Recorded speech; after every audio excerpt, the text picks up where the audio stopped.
nakarang episode ng ating paglalakbay dito sa isla ng Catanduanes, pinuntahan natin ang mga naggagandahang waterfalls at pinuntahan din natin ang isa sa pinakamagandang beach resort ng Talisoy, ang Tampad Beach sa bayan ng Virac.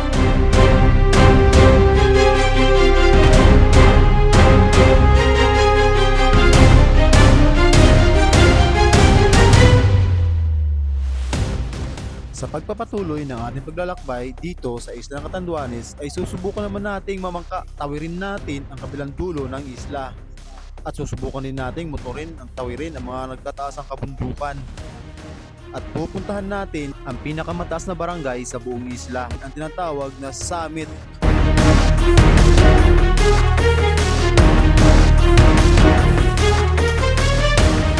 Uncle Ronnie. Mag-ayos na ng bangka at tatawid daw kami ng kabilang parte ng isla.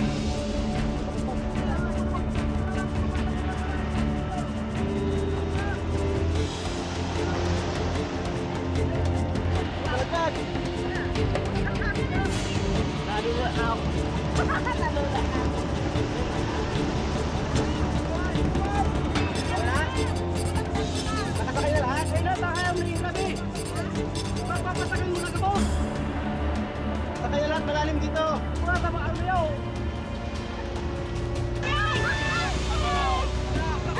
Wala na, takap na! Guys. Tayo!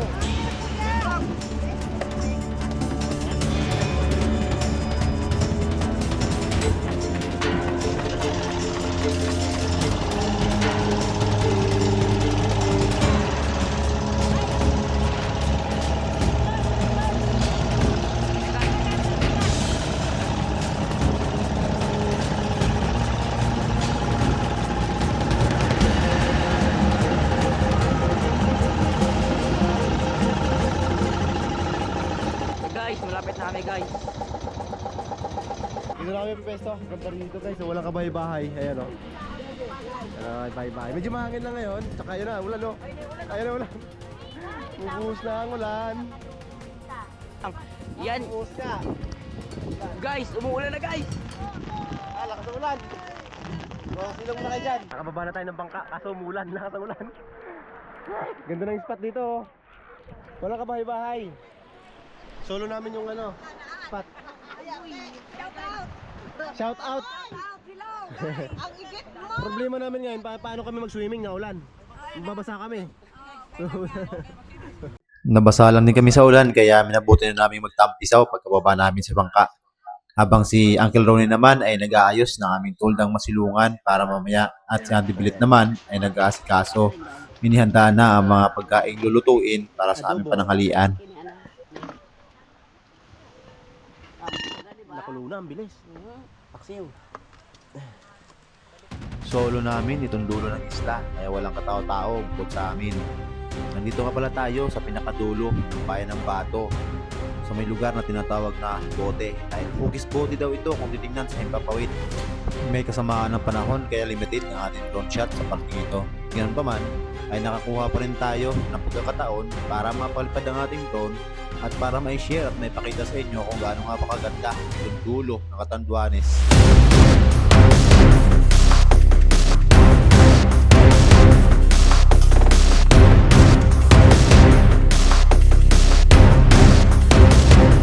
Minsan nang naging paborito ng mga taong mahilig mag-island hopping ang lugar na ito.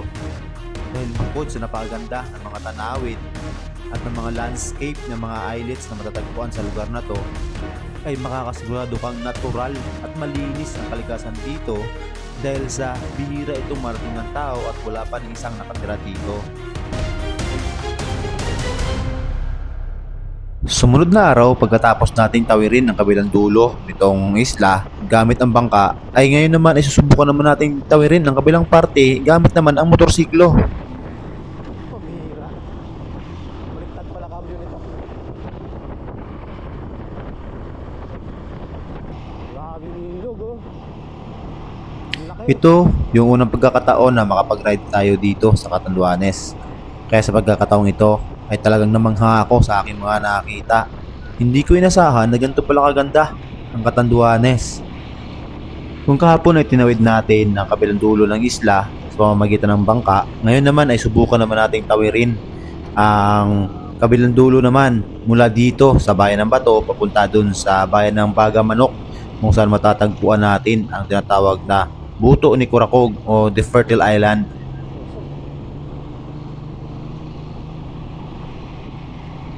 Grabe yung landslide. Halos lahat ng nadaanan namin puro landslide.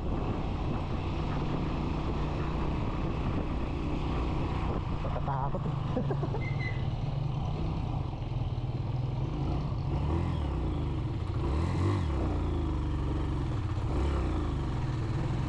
Ano ba tayo?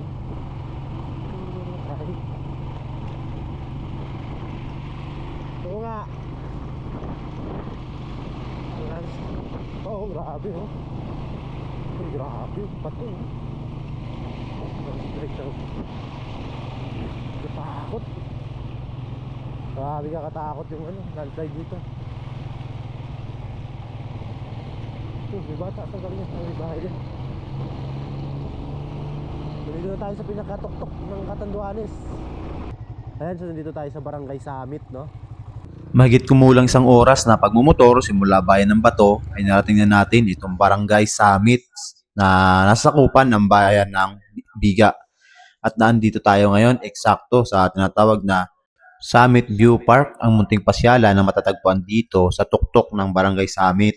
Ayon sa mga nakakausap namin na mga lokal dito sa barangay na ito, ang barangay na ito ay siyang pinakamataas na barangay na may naninirahan pa mga tao dito sa buong Catanduanes.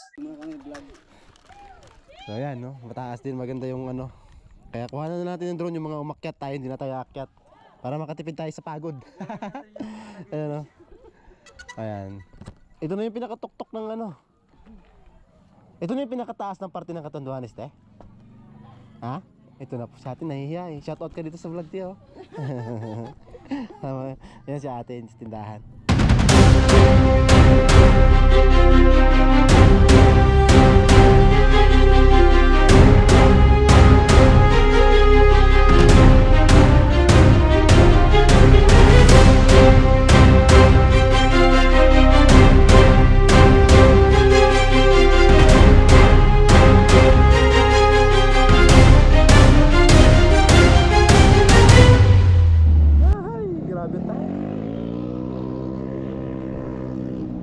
Grabe ang lusong dito oh. Uy. Wow. Basta na vertik yung Oo. Marubal yung driver na yan kasi naghahabol lahat ng barko yan. Saan ba sasakay ng barko yan? Hindi. Kabababa lang ng barko yata yan. UB Express eh. Saan ba ang biyahe niyan? Parang yata yan. Ayan oh, may waterfalls sa tabi. Huhuy! Ang galing. Ha? Ganda oh, picture muna tayo dyan. Picture muna, picture. Kuha silang inumin na tubig. Akala ko tumigil dito yung mga guide namin para magpicture. Yung pala kukuha ng inumin tubig. Nainom pala to. Ganda oh. Tapos dito mo yan, naglalata. Ate, pwede makainom mo na. Mo tayo.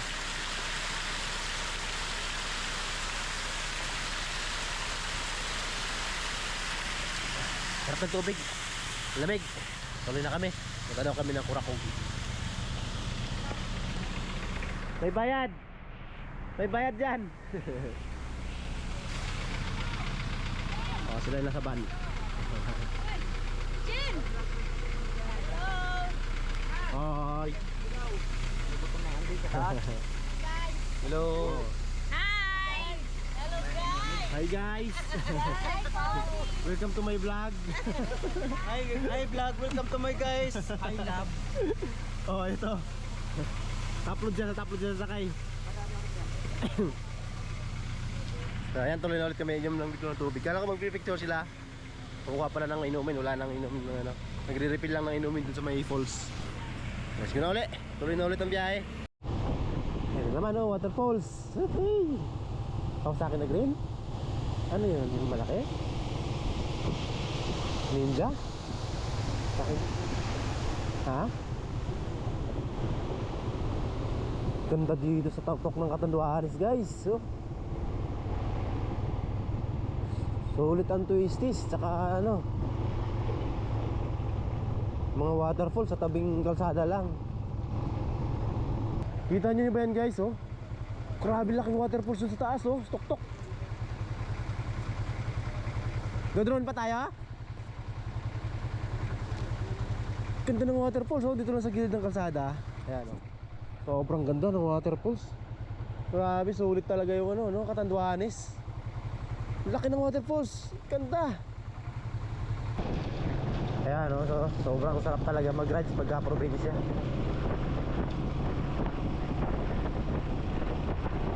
Medyo sira lang yung mga puno dito sa bundok, lalo yung mga nyog. Kasi nung nakaraang bagyong Juan, tinamaan tong Catanduanes. Kaya medyo hindi ka ganun ka-green yung mga kabundukan dahil nakapunggal yung mga sanga ng puno. Dito landslide. Landslide. Nakarami na tayong landslide na dadaanan. Wow, ilog. Uy, ulan dyan.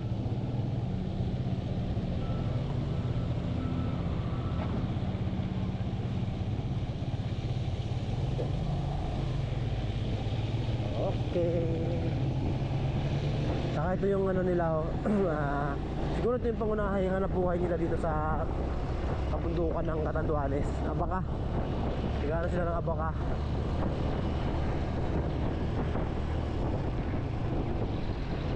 Dito may palayan pa pala dito sa kabundukan, no?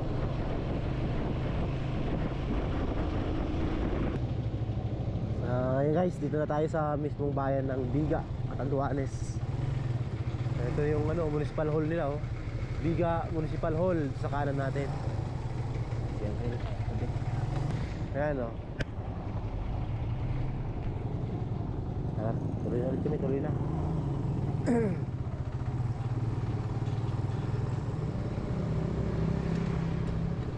Alam ni Uncle mag-tour guide, alam ni Uncle yung mga dapat tinitigilan, ha.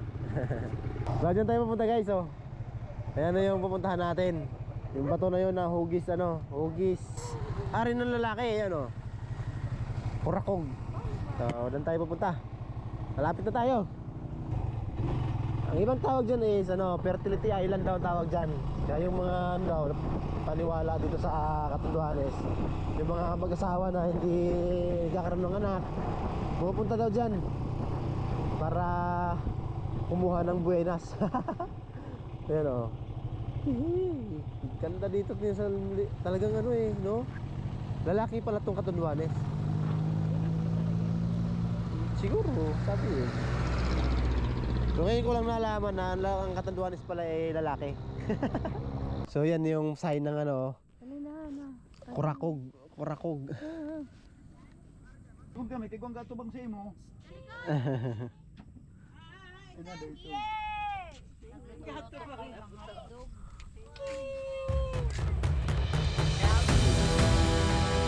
Mula Summit ay bumiyahe pa tayo ng karagdagang 1 oras mahigit para marating natin itong bayan ng Bagamanok. At nandito tayo mismo ngayon sa viewing deck kung saan natin matatagpuan itong landmark o sign nitong The Fertility Island. Sinasabing dinadayo talaga ang isla, lalong-lalo ng mga mag-asawang hindi pa nagkakaroon ng anak.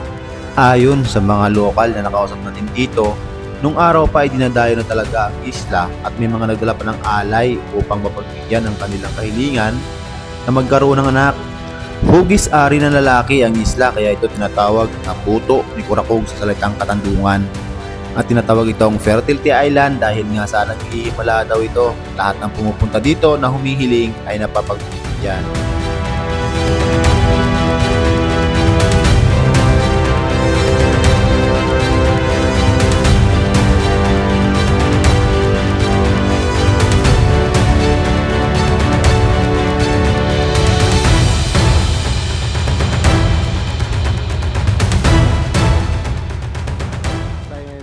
Bayan ng Bagamanok sa may Baka.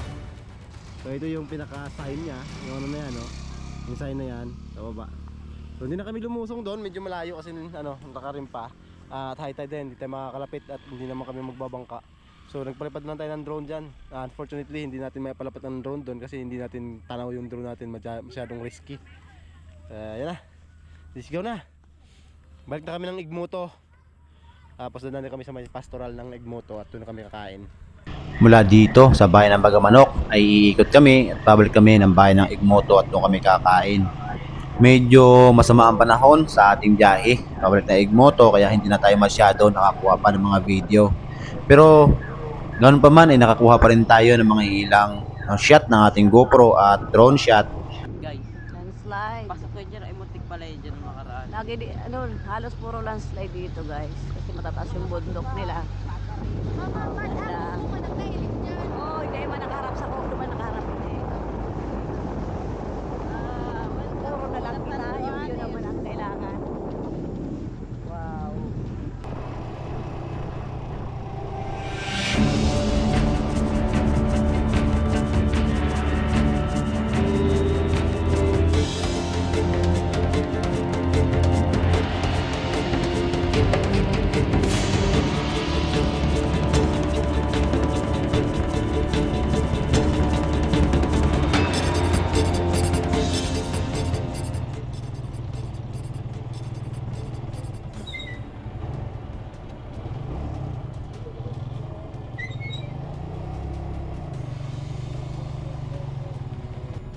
Ano yung Binantikayan? Binantikayan, I think part pala ito ng Baras Catanduanes. Kita nyo naman yung mga islets dyan, napakadaming islets dyan sa ano. May mga daanan pa tayo mga islets dun sa unahan. Ito na yung ano, so ito yung part na mas magandang tambayan. So ito yung ano, Bintikayan landmark. Mayroon sila yung sign na I love Bintikayan. Ayan, so try natin mag-drone dito, tingnan natin pa yung mga iba pang magagandang tunawin behind that. Isa ang Catanduanes sa isla ng Pilipinas ang may pinakamagandang landscape at coastline, lalong-lalo na ang binurong point na minsan ng pinansagang Little Batanes, at yun ang ating susunod na pupuntahan sa sunod nating paglalakbay dito sa isla ng Catanduanes. Hanggang sa muli, ito ang iyong Donsig Nivera ang manlalakbay. Babos!